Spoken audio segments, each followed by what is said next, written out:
Ai ka ardhur me ftesën e fllos Kosova.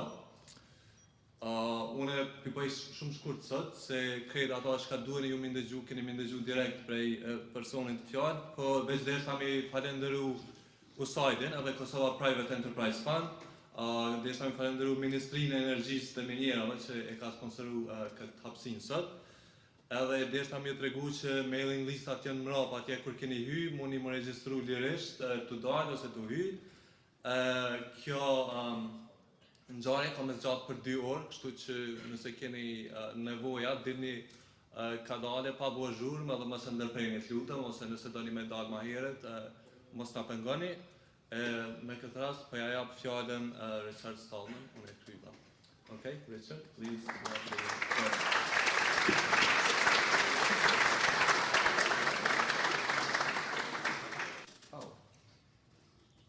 I didn't verify this. The topic of today's talk is free software, right? No. No, it's not? Oh. Digital society. Oh, it's a... Good thing I checked. Gee, I wasn't expecting that. All right. We hear a lot of people discussing digital inclusion and the digital divide and how to enable everyone to participate in a digital society without discussing whether that's good or bad. Do we want to be included in a digital society? I don't necessarily want to be included. That depends on whether it's a just society that respects freedom or not. If it involves using proprietary software, for instance, you can count me out because proprietary software takes away your freedom. So that discourse about the digital divide presumes that using digital technology, using the internet is always good, and it therefore ignores the issues that determine whether a digital society is just or unjust, whether it's good to be in or whether it's something we should try to escape from. I've identified 6 threats to our freedom in a digital society. They are surveillance, censorship, restrictive formats for data, proprietary software, software as a service, and the war on sharing. So I'll cover them one by one. Surveillance means keeping track of what people do. This is something that governments love. But in the past, it wasn't easy. In the past, tyrannical governments in Eastern Europe, some of them employed like 1/5 of the population to keep track of what other people were doing. It was very hard, and it was a big drain on the economy to keep track of everyone.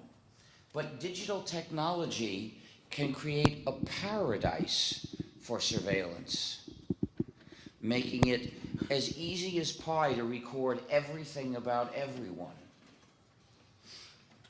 Now, sometimes this is done using your own computer. For instance, Microsoft Windows sends messages with information about how the computer is being used.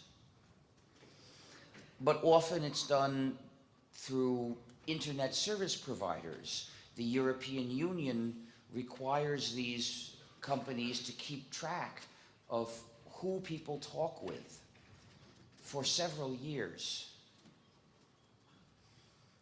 Now, saving such data would be the best possible gift to any future tyrant, because that would mean that anytime one possible dissident is identified, all the tyrant's men have to do is see who that person talks to. And those are also possible dissidents to be investigated. That makes it easy. So, of course, if a tyrant gets into power, the tyrant can start spying on everything, but people will know that. They will know that they have to expect the government to watch them. But before the tyrant gets into power, they would have thought there was no reason to assume that they're being spied on all the time. But in fact, if they're using digital technology, if they're using the internet or telephones, they are being spied on. So, that's not the only way surveillance is done. Portable telephones are portable surveillance and tracking devices. Whenever they're sending out signals, the system is keeping track of where the phone is. So they know everywhere you go, and they can record that permanently, unless it's forbidden. And not only that, but as long as the batteries are in the phone, you don't know if it's sending out any signals. So if you really want to be sure it's not tracking you, you have to take the batteries out. Or just don't have one. This is why I don't have one. When someone told me that I might want to consider carrying a portable tracking device that would tell Big Brother where I am all the time, I just said, absolutely not, because it's every citizen's duty to poke Big Brother in the eye. That's not all those devices can do. They can listen to you as well. Many cellular phones can be turned on in eavesdropping mode, where they act like electronic eavesdropping devices, which is what they are.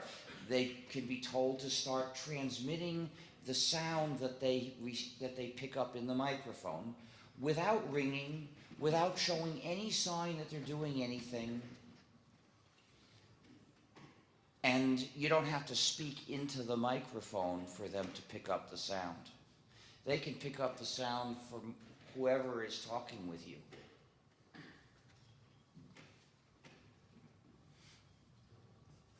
Surveillance can also be done with fixed installations, such as cameras. In the UK, all car travel is tracked by cameras on the roads. Now, this is outrageous and vicious surveillance. And it has already been used to attack political dissidents. People on the way to a protest were caught and stopped because their car was tracked in real time by the police. So we can't be safe if surveillance is going on, and there are more and more proposals for surveillance all the time. For instance, the European Parliament is now looking at a letter where the members of Parliament are stating their support for a requirement to record people's search terms if they use search engines, and save these to be looked at later.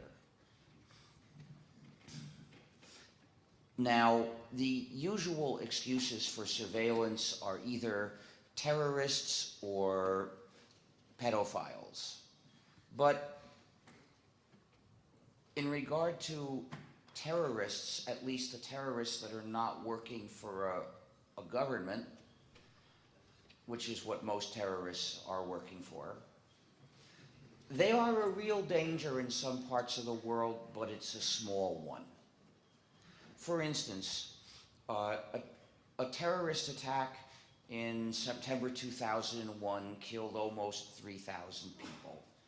We don't know who organized that attack. We don't know if it was a bunch of mostly Saudis or if it was the US government or both, because Bush did not allow a proper investigation to be carried out.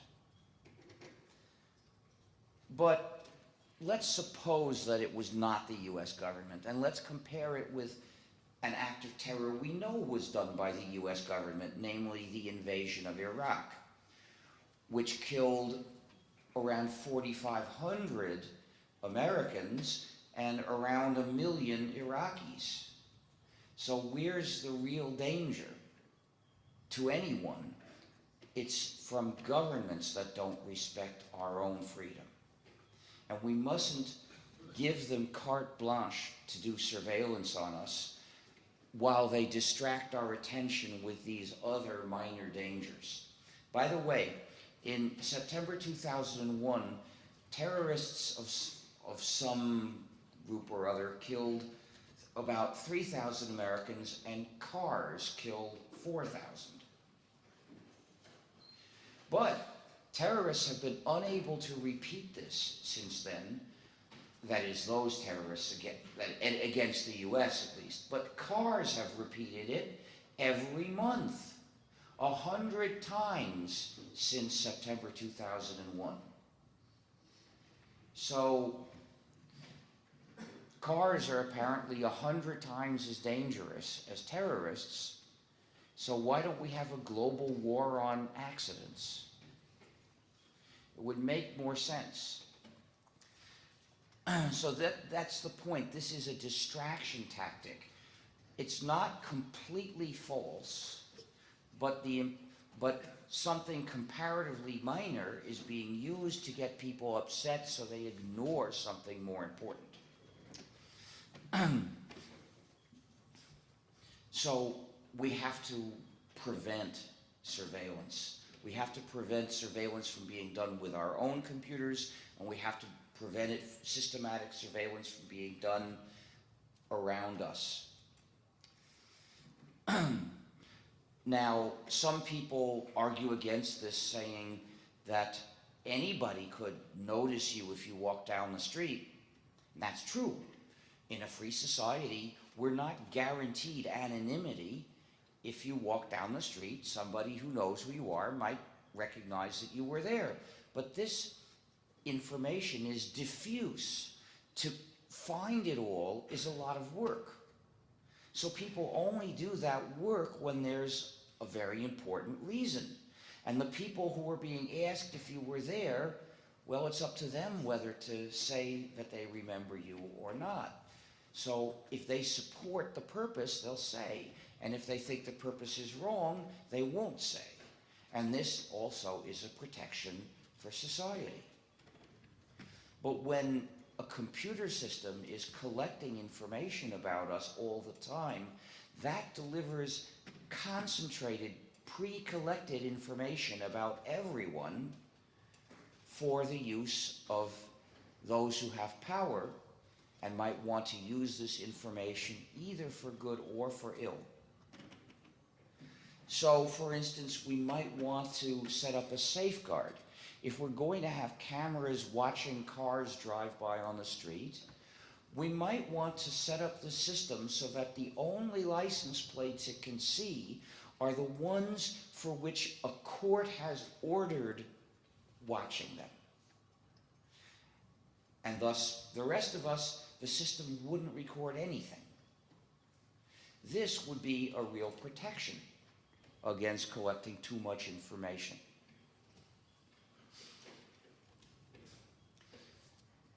The next threat that I've identified is censorship. Now, censorship threatens our freedom.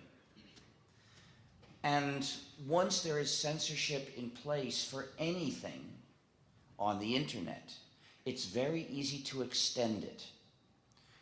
For instance, a few years ago, a representative of the copyright industry said at a meeting in Europe, "We love child pornography because it's really easy to get governments to impose blocking of access to sites that have child pornography, and once they've done that, it's easy to get them to block something else too." Censorship of the internet is no longer limited to obviously tyrannical countries such as China. For instance, Denmark blocks a long list of websites, And that list is secret. They won't say all the reasons why they block sites.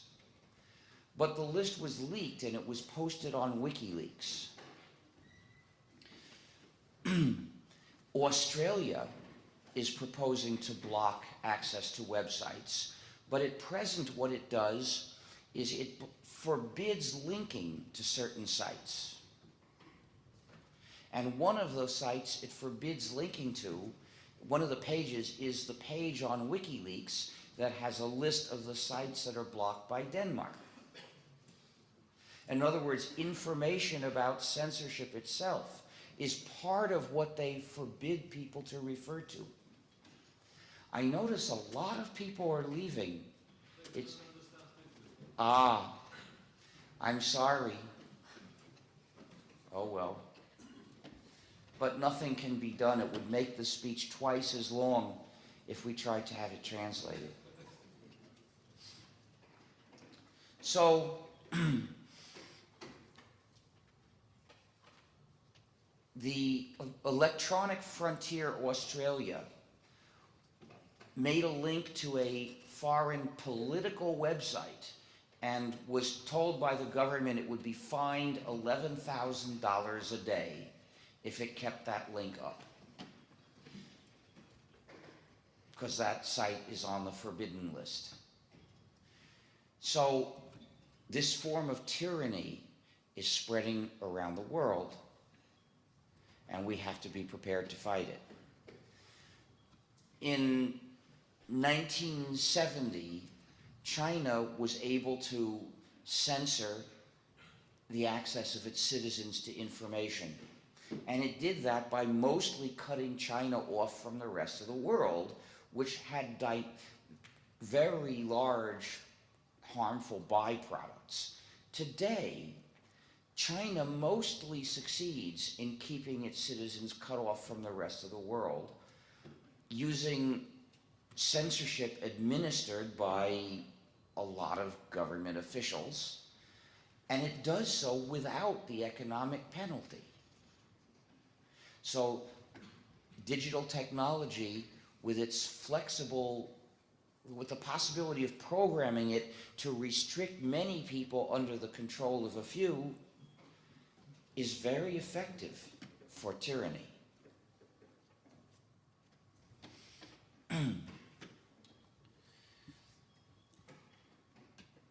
The next danger I've identified is file formats for data that restrict the users. There are two ways that a format can restrict the users. It can be secret or it can be patented. You may have heard of Silverlight, which is a Microsoft product which is mainly used for distributing video in ways that restrict the users more or less. Italian public television puts its programs on the internet in a format that's implemented by Silverlight called VC1. This format is a standard, so-called, and it's secret. The standards document is only available with a non-disclosure agreement. To get it in online form, well, you can't buy a copy, you can only rent it. That's how hard they're working to prevent the public from knowing about this so-called standard, which is being used by a publicly funded entity. This is obvious tyranny. There are also formats such as MPEG-4, which are not secret. The specs for that are published, but in many countries they're patented. That is, in the countries that allow software ideas to be patented. Typically, these formats are. There are actually many variants of MPEG-4. It's not a single format. It's a kind of container with specified things that can be used inside. Anyway, these patents have suppressed the availability of some programs that you can use to watch files in that format. So one way or the other, these formats restrict the use of whatever is written in them. For instance, most videos on YouTube are encoded in MPEG-4, and they have this problem.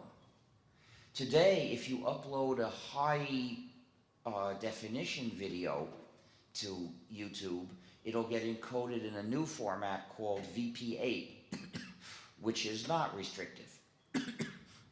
So if you're going to upload anything to YouTube, make sure it has at least 720 pixels across so that it'll be treated as high definition and encoded in VP8.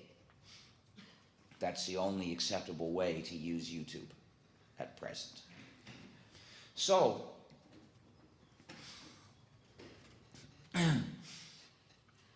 when the things we say to each other are encoded in languages that we're not all allowed to speak, or more precisely, that our computers are not all allowed to speak, then the use of this information, the communication through this information, is restricted. And that is not just in a digital society either. By the way, YouTube usually distributes videos in Flash, and Flash is another restrictive format, since it's only fully implemented by proprietary software.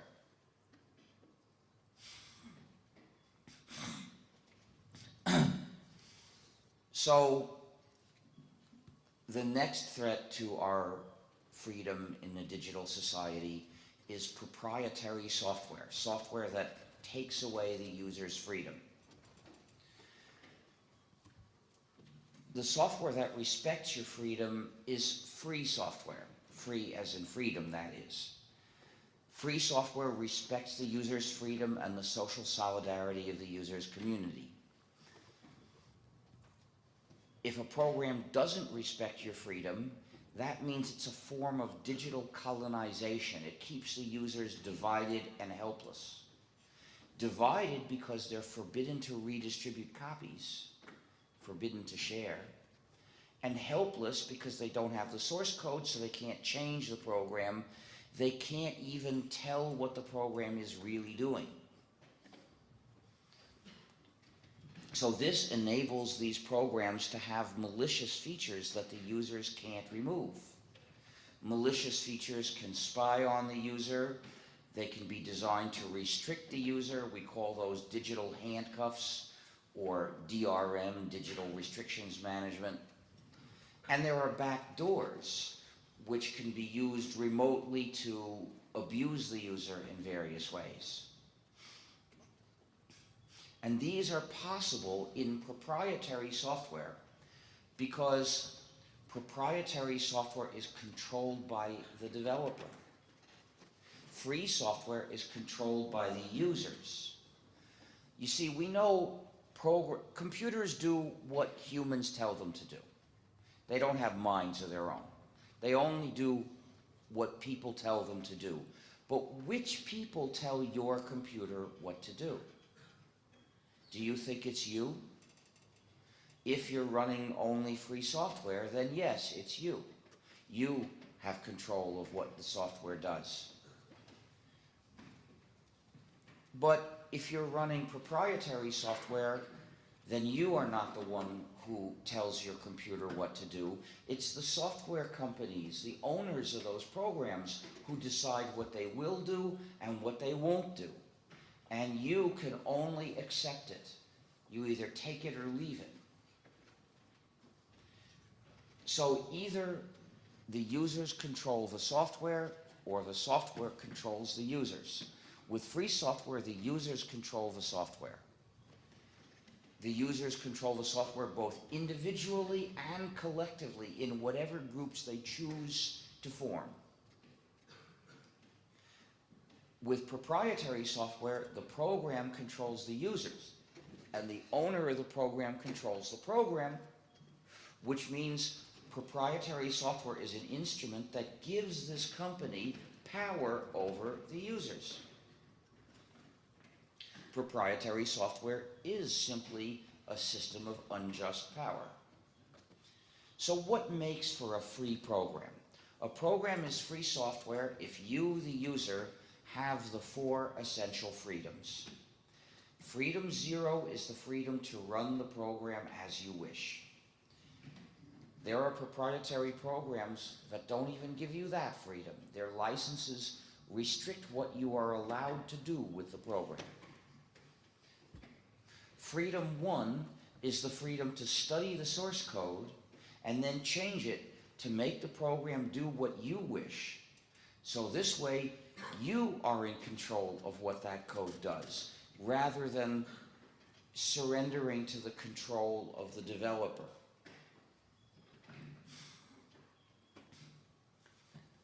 Freedom 2 is the freedom to help other people. That's the freedom to redistribute exact copies of the program when you wish. And freedom 3 is the freedom to contribute to your community. That's the freedom to distribute copies of your modified versions to other people when you wish. So, freedom 1 means that you control the program individually. You are free, therefore, to change the code to do whatever you like it to do. So that if there were anything malicious in the code, you can get rid of it. Of course, more often we use this freedom in situations where nobody was malicious, but the program just doesn't suit you. Somebody else developed it, he wanted it to do A, and you want to do A prime, so you need to change the program some. And in both cases, freedom 1 is what gives you individually the control. But we also need to have control of our software collectively. That's what freedom 3 gives us. Because that way, if one person or a few people make a changed version of the program, they can publish their changed version and others can use it too. And that's how the people who don't know how to program get the benefit of freedom. Because there are a lot of users that don't know how to program, and they don't know how to exercise freedom 1. But when other people who are programmers publish modified versions, everybody can install them or not, as they wish. So everybody gets the benefit of living in a society where people have these 4 freedoms. And this is how we collectively as a society control our software. Because every user is free to participate in society's decision about the future of the program, because that decision is simply the sum total of all the decisions people make of what to do with the program. So if a few people make a changed version and they publish it, the rest of us could either use it and say we like it, or we can refuse to use it and say we don't like it. And the other programmers who are interested in this, the organizations that distribute this program, they will probably choose the version that people like. And so we all influence the future development of the program. And we can also do this working together in any group of our own choosing. So if you want to work with these people because you have common interests on a version of the program, you can do that. And meanwhile, if those people have a different job to do or have different needs or different tastes, they can have their version of the program which does what they like. And whether it's worth it to maintain 2 different versions or whether you'd rather join together and have just one version, that's up to all of you.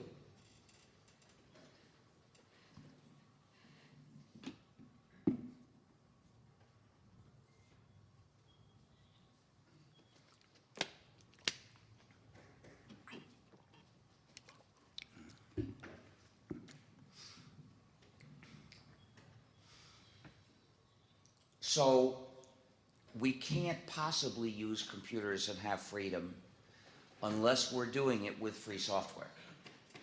If you've got a non-free program running on your computer, then some chains have been put on you. Now, you may not think about this because most of society doesn't encourage you to think about this. They encourage you to think it's normal not to be free, not to control what your computer does. And for the most part, people don't emphasize the malicious features that are in proprietary software. Of course, why are malicious features found so often in proprietary software? Because the users can't take them out. With free software, the users control the program and nobody has power over anybody else. If, and rarely this happens, there's some malicious feature in a free program, somebody will make a modified version which doesn't have the malicious feature, and everyone will switch to that. But with proprietary software, we usually don't have the source code. It's hard to tell there is a malicious feature, and even if we find out, we can't remove it. So the malicious features are a consequence of proprietary software in general. Now, these malicious features include surveillance, which can be found in Windows and in the Adobe Flash Player. The Adobe Flash Player is an extremely malicious program. It has something called super cookies. These cookies work like browser cookies, except that the browsers give users some control over what to do with cookies, but the Adobe Flash Player doesn't give the users any control. It's set up so that sites can communicate with each other through the Adobe Flash Player, and thus they can cross-identify the user and increase their surveillance. Another example of surveillance features, spyware, is in the Amazon swindle. Well, that's not its official name. Its official name is the Kindle. For instance, if users make notes on books, those notes get sent to Amazon, and Amazon can publish them. So, there are also frequently digital handcuffs, features designed to restrict what users can do with the files in their own computer. And these are found in Windows, they're found in Macintosh, and they're found in an even worse form in the newer Apple computers, the iGrone and the iBad. Because in those, Apple has gone so far to restrict the installation of applications.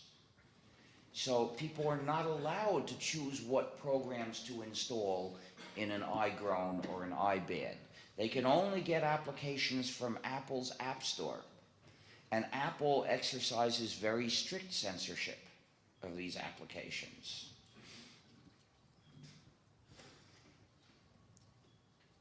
And there's also digital restrictions management in the Adobe Flash Player and in the Amazon swindle. It's very common.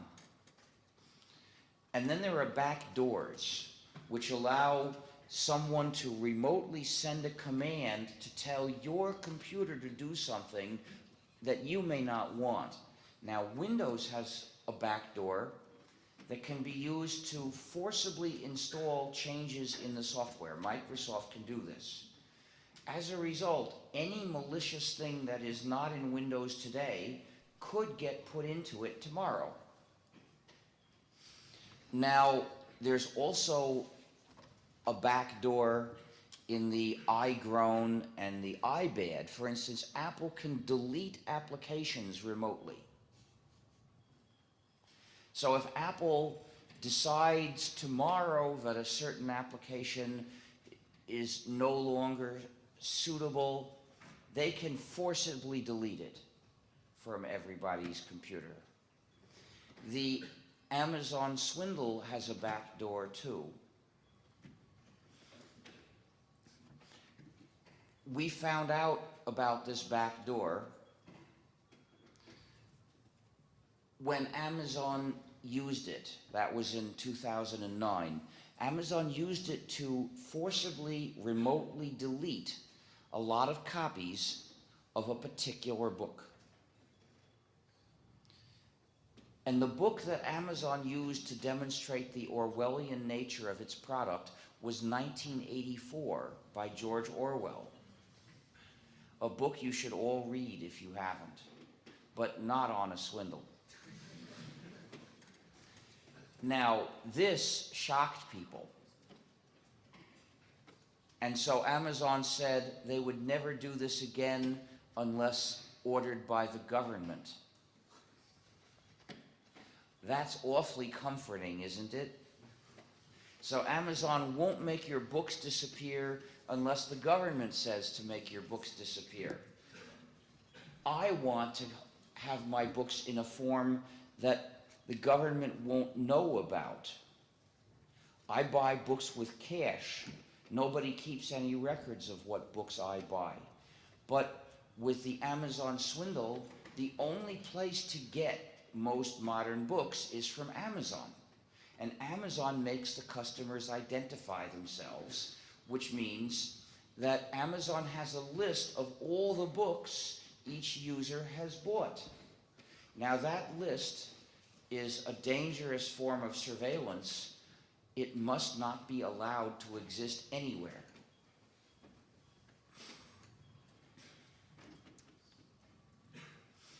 So our only defense against these malicious features is for the users to control the software.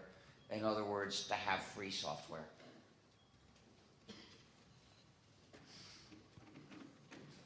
Today, I had a meeting with the Minister of Education, and we were talking about how the schools of Kosovo could move to free software, because schools must teach exclusively free software. The use of proprietary software in society is a form of dependence. It makes society weaker and more helpless. So, to teach the use of proprietary software in schools is spreading dependence. You might as well give the students tobacco at lunch along with lettuce, and that way they can get dependent on tobacco and get sick.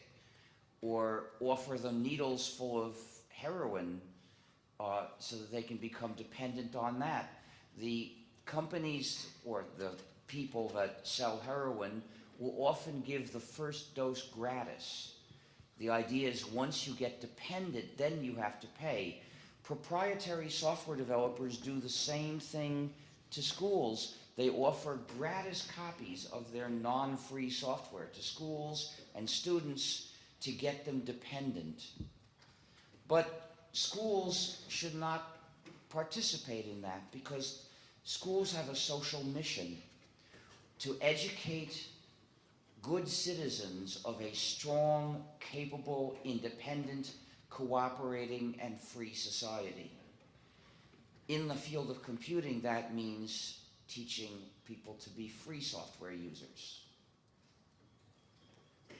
Because free software, the use of free software is development of society.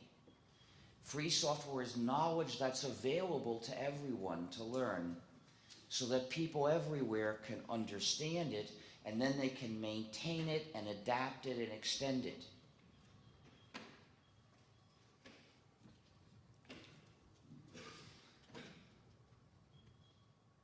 So that's the topic of free software versus the threat, which is proprietary software. The next threat I've identified is software as a service. Software as a service is a new way to lose control of your computing.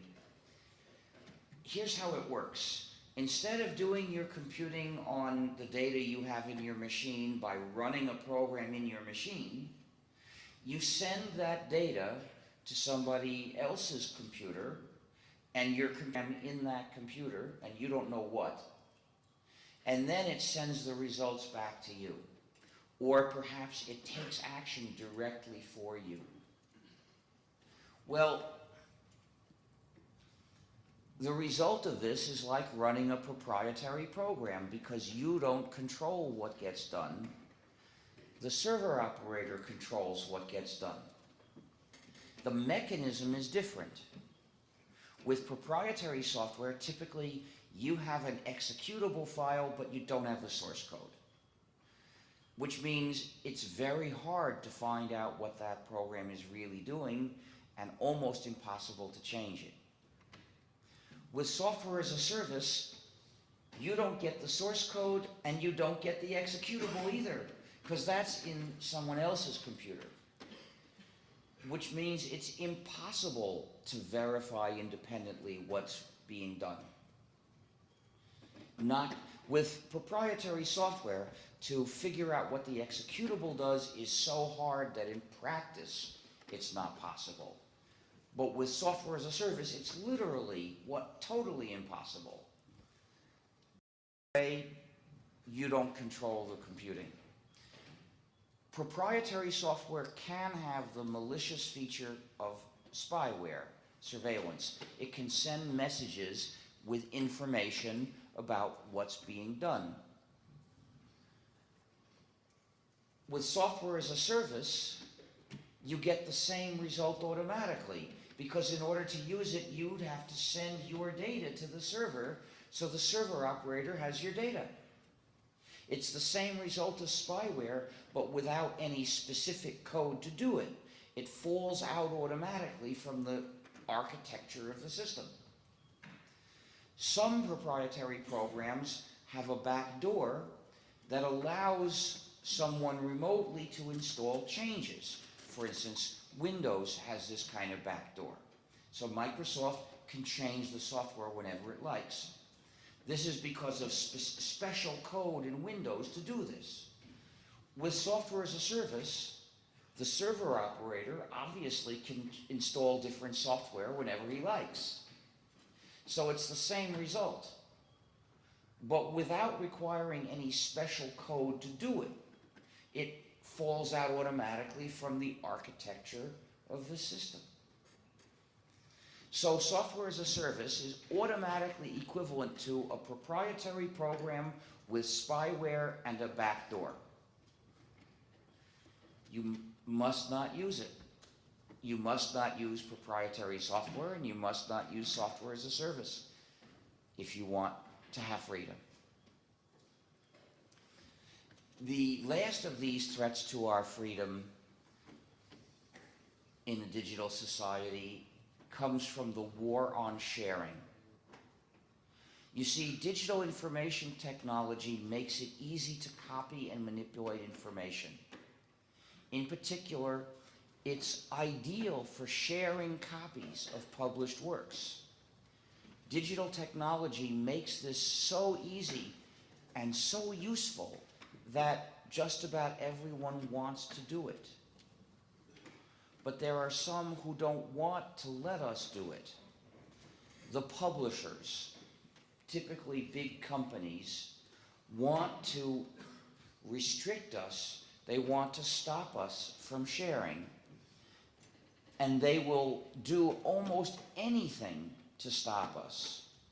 They pay for nasty laws that punish people for sharing.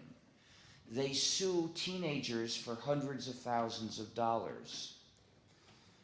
They pressure for the redesign of computers so that they're designed specifically to restrict us. The PCs being sold today are mostly designed specifically to restrict us. That's what they're for. This is known, well, they call it trusted computing, we call it treacherous computing. And this is found in desktops and laptops that are being sold now. For instance, you'll find that they tend not to make analog video outputs anymore, because the output is meant to go to a special monitor which receives an encrypted digital signal. And the purpose of that encrypted digital signal is just to restrict us.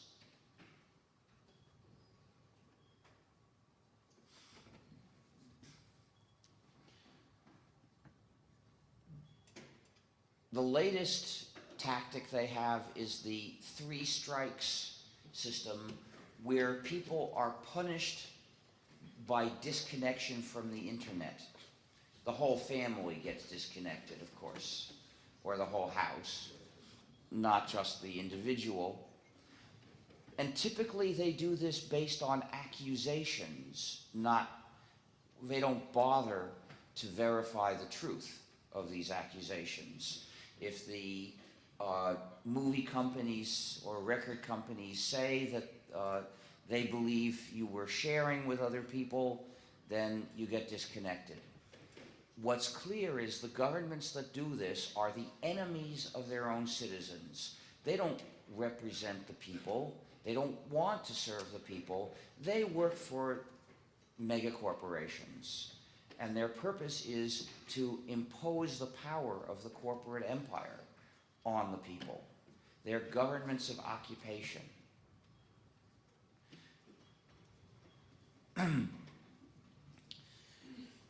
One tactic that the mega corporations use to restrict us is digital handcuffs.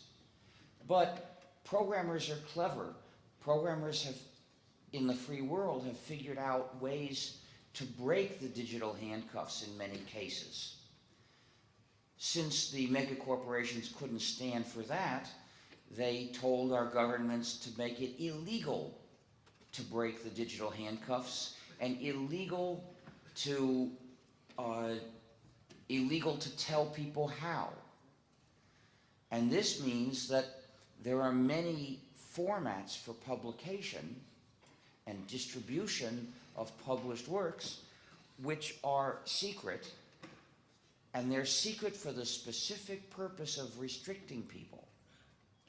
This started with DVDs. The format of a video in a DVD was originally secret. It was a secret encryption that was designed specifically to restrict people. The movie companies got together with some technology companies and designed this secret format, and then they said, anyone that wants to manufacture a DVD player has to join the conspiracy and promise to make their DVD players restrict the users just like all other DVD players. And that's why all the DVD players restrict people the same way. And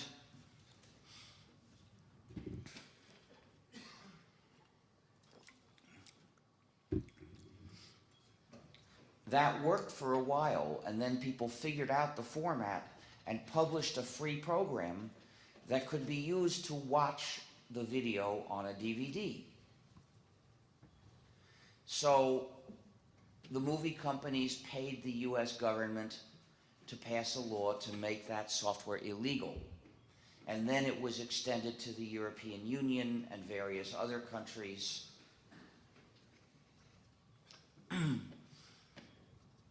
In France, possession of a copy of that program is a crime punished by imprisonment. Nonetheless, that program is easy to get. It's all over. Lots of people have it. You could find it if you wish. And if you don't use that program, you should not ever use an encrypted DVD, because you should never accept a product designed to attack your freedom unless you personally have the means to defeat the restrictions, to break the digital handcuffs. Now, since I go to France, I don't have a copy of that program, and I never use encrypted DVDs, and I don't have any. I have a few DVDs, and they are not encrypted. I checked before I bought them. For instance, in India, I bought some DVDs of Indian classical dance, and someone else went to the store with me and verified they were not encrypted, and then I bought it. However, the movie companies, despite the laws they've obtained and keep on obtaining in more countries that obey the empire, they know they can't make this program disappear. So they designed a new system to restrict people, which is called AACS. And that's what's used in Blu-ray discs. But the Blu-ray discs have another level of digital restrictions management. The movie companies thought that AACS would never be broken, but it was broken. However, part of the technology to break it involves knowing the right key to use. And when people found out the key and it was published, they changed the key. So I think at present, there's actually no way to defeat those digital handcuffs. So Blu-ray discs are poison, and we have to refuse them completely. Now, we've also seen DRM in music. And nowadays, the most common form is something called Spotify, which is a service that requires you, that lets you listen to music over the internet. Well, that's okay, I suppose, but it only works if you run a proprietary program, and that proprietary program is specifically designed to restrict you because it refuses to save the data in a file on your disk, which would be the easiest and most natural thing in the world to do. But it's designed to refuse to do that for the sole purpose of making your life inconvenient. Anyway, you should never use a proprietary program, and you should never use a product designed to restrict you. So we need to spread the word. Spotify is not a new model of how to listen to music. It's just another attempt to restrict us, and don't stand for it. We also see digital handcuffs and the war on sharing impinging on books.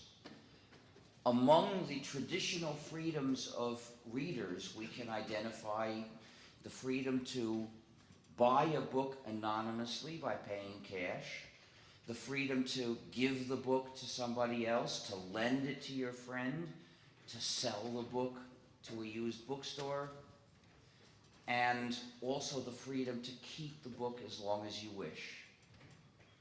The Amazon swindle takes away all of these freedoms. Now, I've already covered the surveillance feature and the list of what books people bought.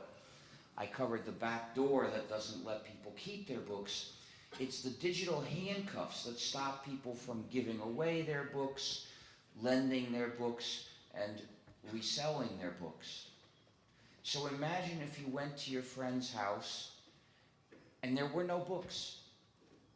And it's not that your friend doesn't read, it's that your friend has started reading books through an Amazon swindle, and you can't browse through them. You can't possibly ask him to lend you one, because the only way he could lend you a book is to lend you his whole library, and obviously that's too much to ask. So that's the end of friendship among readers. So make sure all your friends know in advance, before they consider using this malicious product, that it would mean ending their friendships. That way, they may know better than to do this.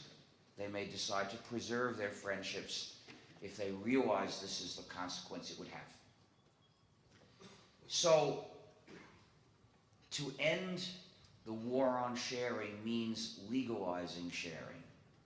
We have to put an end to these nasty attempts to call sharing piracy or theft, because sharing is good. And I've proposed new ways to support artists much better than the present system, while legalizing sharing. Two methods I've proposed are one based on taxes and the other based on voluntary payments. First, the one that works through taxes. You collect some money, perhaps out of general taxes, perhaps by a special tax on internet connections or blank discs, and then you distribute this money entirely to artists, the people who creatively participate in making the works that people look at or listen to or whatever. And the way that you decide how to distribute it is based on the popularity of each artist, but not in linear proportion. If we do it in linear proportion, we will use the money inefficiently. Suppose superstar A is 1,000 times as popular as fairly successful artist B. Well, if we distribute the money linearly, A will get 1,000 times as much money as B. Which means that if we want to make these many reasonably successful artists, if we want to give them enough money to live on, we're going to have to make each superstar tremendously rich. Which means most of our money will be going to the superstars, and the system will do a bad job of supporting, will be very inefficient for supporting the artists that really need it. So what I propose is use the cube root or some function like that, which rises fast and then rises more slowly. This way, if A is 1,000 times as popular as B, A will get 10 times as much money as B, because the cube root of 1,000 is 10. So this way, each superstar will still get more than the less popular artists, but not so much more. Most of the money will go to support the fairly successful artists, and a small fraction of it will go to the superstars, meaning that our money will be spent efficiently to support the arts. So with less money than we spend now, we can support the arts and the artists much better than we support them now. The current system, in fact, is itself very much biased towards superstars. Actually, first of all, it supports the companies, and it also supports the superstars pretty well, and everybody else, they get very little. So we, in fact, have a pretty lousy system now. And this system would probably work a lot better than the existing system, while also allowing sharing. The other proposal I've made is for voluntary payments. The idea is that every player would have a button you could use to send a certain amount of money to the artists that made the work you're currently playing or the last one you played. And in most of Europe, €1 might be a good amount to send, but here maybe people have less money, so we should make it somewhat less, like maybe 10 euro cents would be a good amount.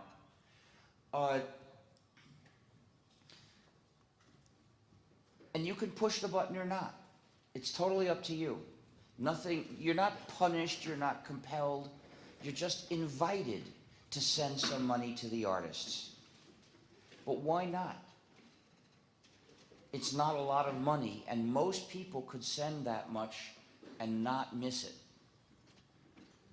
But there are some poor people who really can't afford to send that money, and they won't. And that's okay. We don't have to squeeze money out of the poor people to support the artists. There are enough non-poor people who can easily afford it. In fact, why don't you send 10 euro cents to the musicians when you listen to a song? Because it's too much work. It would be hard. And then, if you send such a small amount of money, the artist would be lucky to receive even half of it, because the payment systems are not efficient for that amount of money. And you'd have to have a credit card to do it. A lot of people don't have credit cards. So it's possible today, but it's so much of a hassle that people will rarely do it. Nonetheless, a number of musicians are now supporting themselves through voluntary payments from their fans. Of course, they're not small voluntary payments. They get bigger payments. Like maybe they sell you something at a concert after, in addition to the ticket to hear the concert, there are all sorts of things they sell. You could buy, depending on how much you want to give, you could buy this or that or that. And some of them are creative and they say, for $1,000, I'll spend a weekend with you. And, oh, well, that probably doesn't happen very often, but if it happens a few times a year, it really helps. So they can have all different levels of how much to contribute and what you'll get.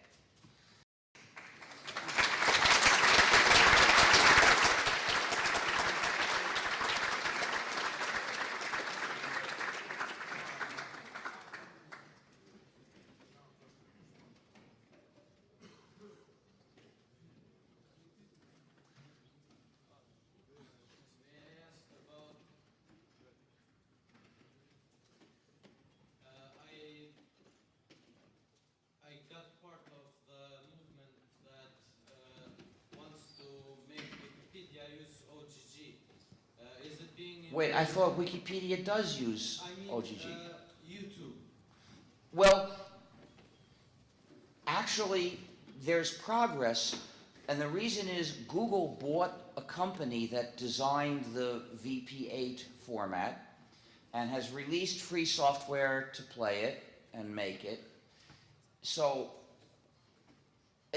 and in some cases, namely for high definition video, YouTube now uses VP8. So that solves the problem. VP8 is more advanced than OGG Theora, and why should we insist on the older format if the newer format's good too? But YouTube does not use VP8 for all video, only for high definition video. So it's okay in that one case. I hope they'll switch the other cases too. That's what I hope as well. Thanks. But in the meantime, we need somebody to develop a recipe or a script for converting a lower definition video to high definition so that you can then put it on YouTube and it'll use VP8, because that's the only way you could put something on YouTube without working against the free software community.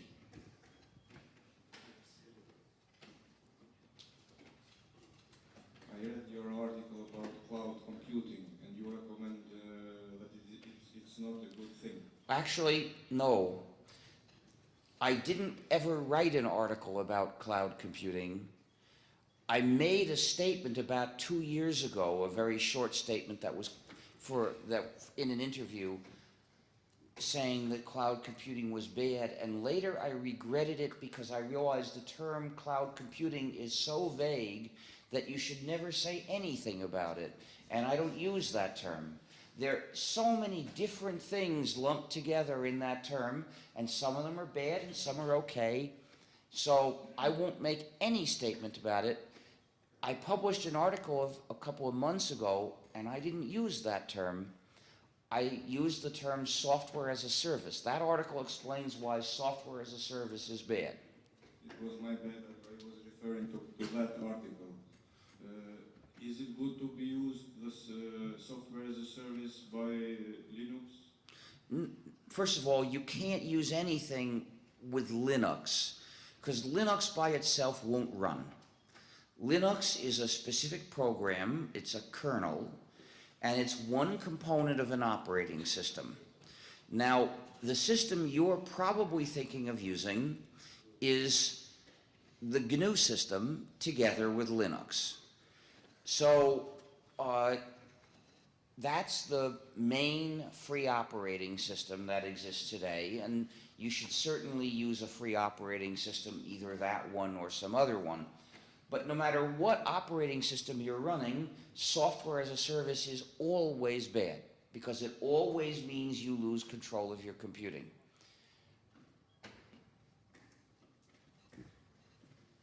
Okay, I have two unrelated questions. First one, what do you think about the fact that not all people want to assemble their car, they just want to buy from us? Sorry, not all people want to what? To self-assemble. What does that mean, to self-assemble? You mean to come together out of, you know, a few fingers and a few toes and bones and... Yeah, Oh. well, maybe I think that just want to buy a car from some company like Ferrari or so. That's, sure, but what's that got to do with the question? Why shouldn't they? You know, free software means you're free to study and change the source code, but that's not a requirement. You know, you can buy a computer that comes to you with free software and use that. You don't have to ever study the source code unless you choose to. And also, by the way, if you don't know how, but it's really important to you to change it, you can pay any programmer to change it for you. You can choose who to pay. This is a free market. So even the people and organizations that don't have any programming skill can take advantage of this freedom indirectly by paying somebody else to do it for them. Okay, the second one is, what do you think about the Pirate Party in Well, Poland? I have been saying for many years, reject the propaganda term pirate. So when people ask me what I think of piracy, I say, attacking from ships is very bad. In other words, I reject the idea that sharing is piracy, because piracy is attacking from ships and that's bad, and sharing is good, so I won't call them by the same name. But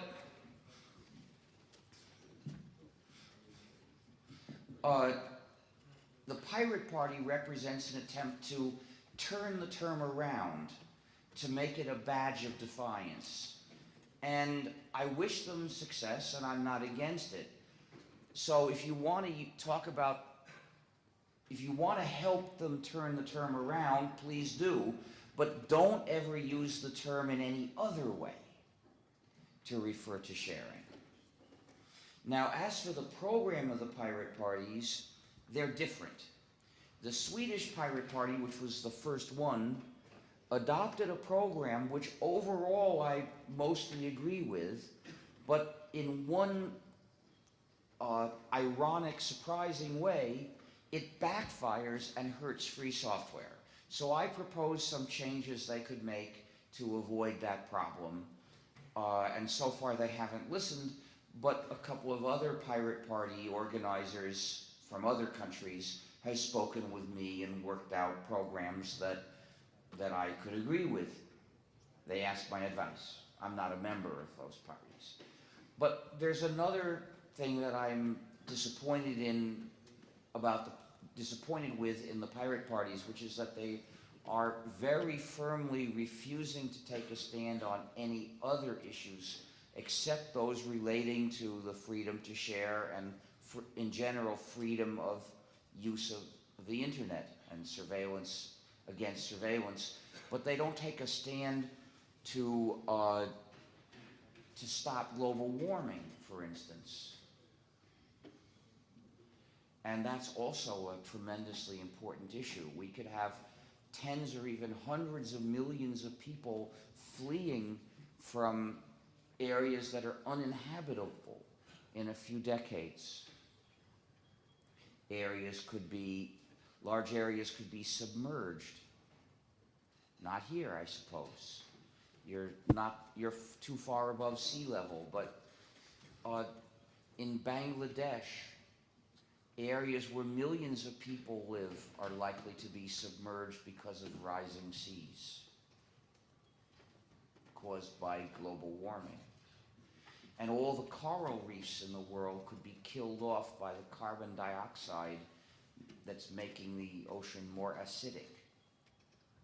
And with that, a large fraction of the fish species in the world, a large fraction of the ocean resources that we eat, and areas could become uninhabitably hot.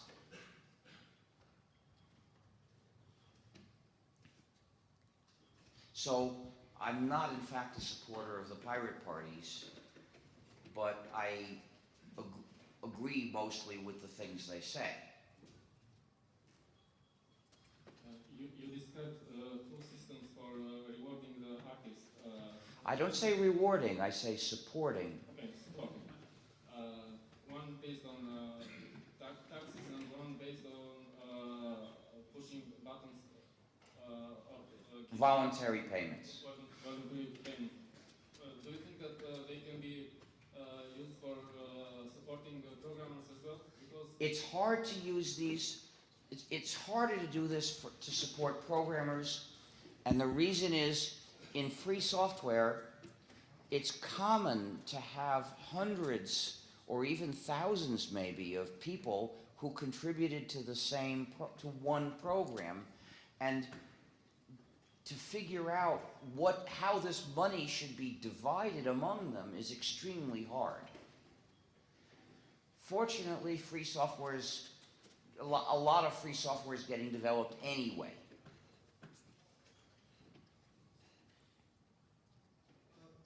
I have a similar question, and in order to make it, I will have to give an example with Wikipedia. The payment system with Wikipedia, you have they need 2 million, for example. So you give your part of donation, and then the bar tells you, okay, it's finished. We have all the money that we need. Is there a possibility to create a system where you can verify the amount of money? Because that's... I have no idea. But basically, charitable organizations have to file reports to the government about their income. And they do get audited every year in the US, for instance. Like the Free Software Foundation gets audited every year. I'm pretty sure that the Wikimedia Foundation gets audited every year too. So if they have lied, it'll be found out, it'll be reported. So I'm sure that they're telling the truth about these things. So if they put, because I know that Wikipedia put the documents online, and you can watch their income and everything. So if they lie there, then the government would... Yeah, because you see, they're having accountants check their books every year.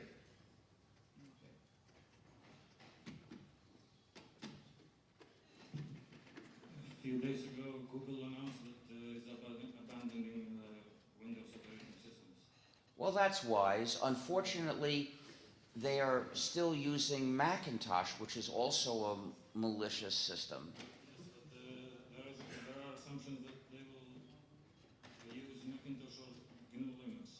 Well, I mean, I'm glad for them if they do. If they decide for GNU Linux, what do you think about it? Well, everybody ought to insist on free software. So it's not good for Google that it's using non-free software, and if it stops, that's good for Google. And I'm happy for them in that, because everybody deserves to have free software. Now, this would not, if they use free software, it's their gain, and if they don't use free software, it's their loss. They're not doing us a favor. They're doing themselves a favor, which they're welcome to do, and we invite them to do for themselves. We invite everybody to do that, but we have to recognize that using free software is not a big contribution to us. Yeah, no. Google contributes in other ways, though. Consider, for instance, VP8 format. However, they're also things that Google does that are bad that it shouldn't do. For instance, many Google services try to install a non-free program in the user's computer. This program is written in JavaScript. But so what? It still should be free software. They shouldn't be sending you a non-free program. That was my second question. When do you think there will be a restriction, should I say, or a blockade? For example, proprietary software companies have to use free software. I don't understand. Let me put it this way. Hotmail runs on Gmail and FreeBSD. Okay. If they want to be bad, should they use other people's work? I don't think it would be any better if they used proprietary software, which of course they could write. Now, but I'm not saying that I don't know if Hotmail is particularly bad either. After all, it's not a program, it's a service, a different kind of thing entirely. What's good or bad about Hotmail? Basically, how it treats the user's data is what's good or bad. And I don't know the facts about that. I don't know. That was just an example. But if, for example, if Microsoft decides to be bad, they Well, should write their own code. well, I think that it would be self-defeating to do that. In general, we would hurt ourselves much more than we would hurt them. And part of the reason is that it would mean giving up freedom zero. It would mean having restrictions on the use of programs. And if we accepted programs whose use is restricted, it would destroy the free software community. I just wanted to know what kind of operating system do you use? I use the GNU plus Linux operating system. Specifically, I use GNU Sense, which is one of the totally free distributions. There are maybe 1,000 distributions of GNU/Linux, and most of them, I'm sad to say, contain some proprietary software, because the people who develop them do not make freedom the primary value. But there are a few distros that are entirely free, such as GNU Sense is one of them.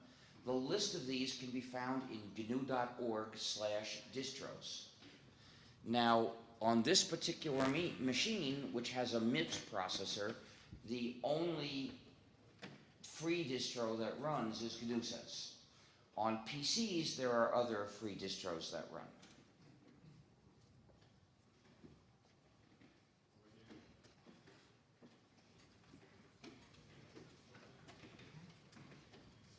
So the voluntary payment to support artists should be like usable with a button in each player. Used to be like, that was like your idea basically.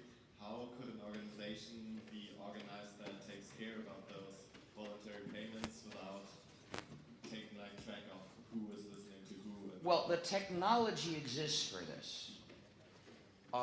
It's not hard in any technical sense. To implement that system is a social and business problem. It's not a technical problem. No, that's not what I mean, but it shouldn't be like trackable who is listening to what. Right. And Indeed. should Exactly. know that. Indeed. How to do that kind of anonymous payment is already known. Oh.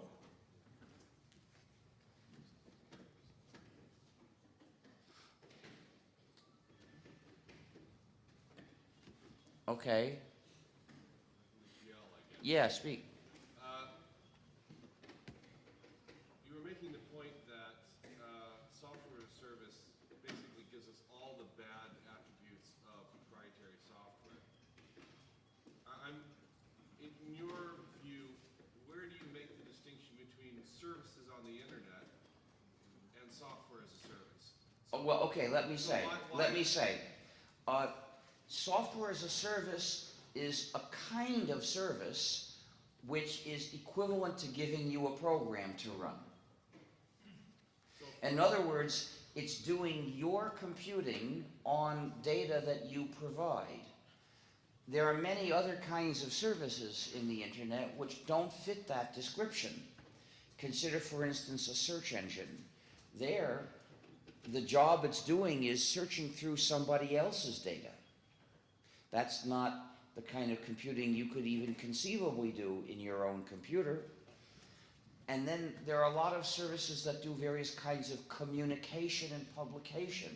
E-commerce is a kind of communication, for instance. That's not your own computing in a personal sense. That's joint computing. So this is not software as a service.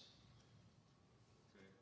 As a follow-on question, if you look at services, I think you could consider like Google Documents, for instance, as a software as a service. Yes, Google Docs is software as a service. Particularly when it's used by individuals. But you do have some advantages that are difficult to reproduce in an individual software environment. Do you have any thoughts on how you could First of all, restructure things to First of all, address that? you've got to protect your freedom and not give it up for some convenience. So if somebody invited me to use Google Docs, I would simply say, no, that would take away my freedom. I won't do it. And I will be totally firm. And by the way, Google Docs also installs a JavaScript program that's half a meg, and I don't think it will work without that. So that's another reason to refuse to use it. But but we could obviously develop peer-to-peer software that would do the same job.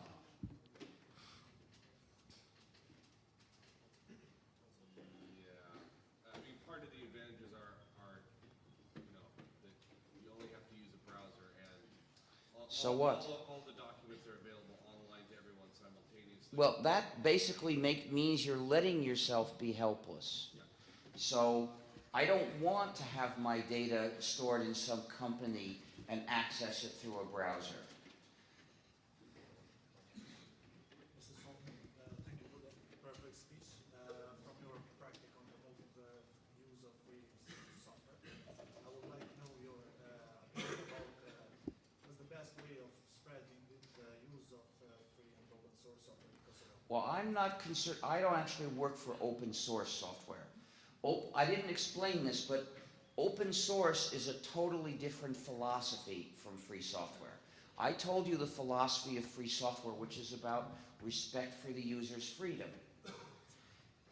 Open source, the term, was invented in 1998 by people in the free software community who didn't want to talk about freedom. They didn't want to present it as an ethical issue of, you know, free software is ethical and proprietary software is evil, which is what we say. So they invented a new term, and because it was a new term, they could decide which ideas to mention and which to leave out. And they left out the entire ethical level of the issue, that the reasons why proprietary software was an injustice. And instead, they only recommend letting people share and change software, saying that that way you'll get software of higher technical quality. Well, I think it's nice to have software that's more reliable, but that's not as important as freedom. So that's a secondary issue. So free software and open source at the level of values are totally different. For us, the primary values are freedom and community, and for them, the primary values are powerful, reliable software. In other words, convenience. So people will talk about free / libre and open source software as a way of mentioning both movements without taking a side between them. And for some purposes, the philosophy may not even be relevant. But for me, the philosophy is the most important thing. Teaching people to value their freedom is absolutely crucial to protecting freedom. So I am not for free software and open source. I'm for free software. I'm for software that respects our freedom. So I don't want to answer the question in terms of open source. What's the best way to promote free software, the use of free software? Well, you can do it by giving talks, explaining the issue of freedom, explaining how with proprietary software, somebody who owns the program has power over you, and show how they use this power in malicious ways. And the solution is to reclaim control over the software we use. Take it away from them. And the way in practice that we can do this is by rejecting their software and using free software only. Of course, it also helps to teach other people how to use the system, help them install the system, the various things that user groups do. And we will need people's help. Kosovo will need people's help in migrating the schools to free software, which is a very important thing to do in encouraging people in the future to use free software. That's tremendously effective. If the schools are teaching free software, then to a large extent, it's downhill from there. In this regard, first of all, thank you very much for this free presentation. It made us felt free for 2 hours. And you said that you had a meeting today with the Minister of Education. So what's your impression? Did he take your recommendation and advice seriously? Oh yes, he's definitely concerned and interested, but of course, I'm not even a citizen here, so there's no reason he should make any promises to me. That's the impression. And are there some other places or countries where your recommendations are taken and implemented? Yes, Ecuador began a couple of years ago to migrate the public agencies to free software in a systematic, carefully planned method. And they've made a lot of progress. And now they're planning how to move the school system to free software. Thank you. I would like to ask about the government, national governments. If Microsoft comes and buys corrupt officials or whatever, makes some contacts. No, I wanted your opinion. What's the way for open software activists? I'm not an open software activist. I'm an activist for free software and freedom. I didn't say for you. I said, what's the way for open source and open software activists to counterbalance this activity of a very big corporation? There's nothing I can say to give advice to those people who fundamentally disagree with my philosophy. What I say is always in the name of free software, and it's addressed to people who care about free software. There's not, if you presume that we're talking to people who reject my views, there's no point in my talking to them very much. So I don't have nothing to say to open source people, except if they're interested, I'll say why I have different views. Now, we all want to support politicians that are honest. It's often not easy to see which politicians are honest. So I can suggest, there are some. I can suggest a method, and that is the politicians who give strong support to the adoption of free software and helping free software thrive have resisted a company with a lot of money on hand, which shows that they have the ability to resist, and maybe they'll resist other companies with less money on hand. So we can use, I mean, obviously free software is not the only important political issue in life. It's not the most important one, but it can be our diagnostic. Because when people resist all the money on the side of proprietary software and strongly support the adoption of free software, that shows they have the ability to resist a lot of money. So those are people you should consider voting for.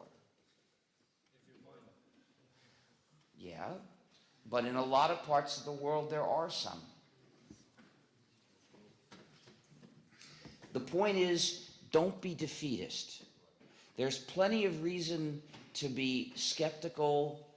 There's plenty of reason to suspect wrongdoing among politicians, but if you take it to the point of being defeatist, then you cease to be a force for anything.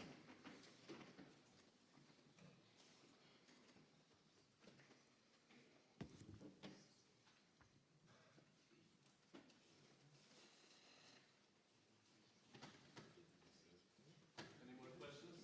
Yes? No? I guess we're done. Okay, thank you very Yeah. much for coming forward.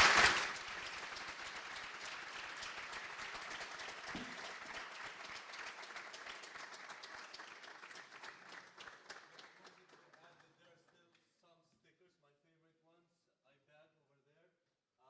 Please go to plus.org for